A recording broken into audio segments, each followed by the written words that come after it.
Olympic silver medalist Nesty Petesio nabigo sa unang laban sa Asian Games. At ang kumakalat na balita sa labang Pacquiao versus Mayweather 2, may katotohanan nga ba? Pag-usapan natin lahat yan mga idol. Natalo sa kanyang unang laban si Tokyo silver medalist Nesty Petesio sa women's 57 kg division kontra kay Lin Yuting ng Chinese Taipei. Matatanda ang dati nang nakalaban ni Petesio si Lin sa second round ng Tokyo Olympics at ito nga ay kanyang tinalo. Pero hindi siya pinalad sa kanilang panibagong paghaharap matapos itong matalo sa score na 4-1. Mamayang gabi naman ang quarterfinals match ni John Marvin sa men's heavyweight division. Samantalang sa light heavyweight naman lalaban si Yumir Marshall kontra kay Nguyen Man Kong ng Vietnam. Bukas naman po ang laban ni silver medalist Carlo Paalam.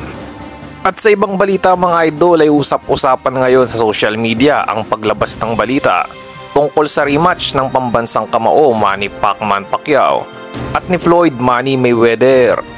Sa isang post ay kasado na daw sa May 24 sa susunod na taon ang ikalawang laban ni Pacquiao at Mayweather. Wala pang balita kung sa professional boxing ba ito o isang exhibition bout lang. Kaya lang mga idol ay mahirap na magtiwala sa mga nababasa natin ngayon sa social media dahil wala pa rin namang opisyal na kumpirmasyon ang nasabing laban mula sa magkabilang kampo. Nakatakda din kasing lumaban si Pacquiao sa Enero ng susunod na taon kontra kay kickboxing legend Buakaw Banchamek ng Thailand sa isang exhibition bout. Sa ngayon ay antayin na lang muna natin ang opisyal na announcement mula sa kampo ni Pacquiao at Mayweather. Samantala ay magbabalik eksena muli sa boxing ang legendary boxing commentator na si Jim Lampley matapos ang halos 5 taon. Mag-host si Lampley ng live chat event mula sa ppb.com at ang laban ni Canelo Alvarez at Jermel Charlo sa Linggo ang magiging pagbabalik ni Lampley. Nakilala sa HBO si Lampley bilang isang mahusay na boxing round-by-round analyst at commentator at lalo na sa ating mga boxing fans na sumusubaybay noon sa mga laban ni Manny Pacquiao dahil madalas nga ito ang round-by-round analyst at commentator ng mga laban ni Pacquiao noon.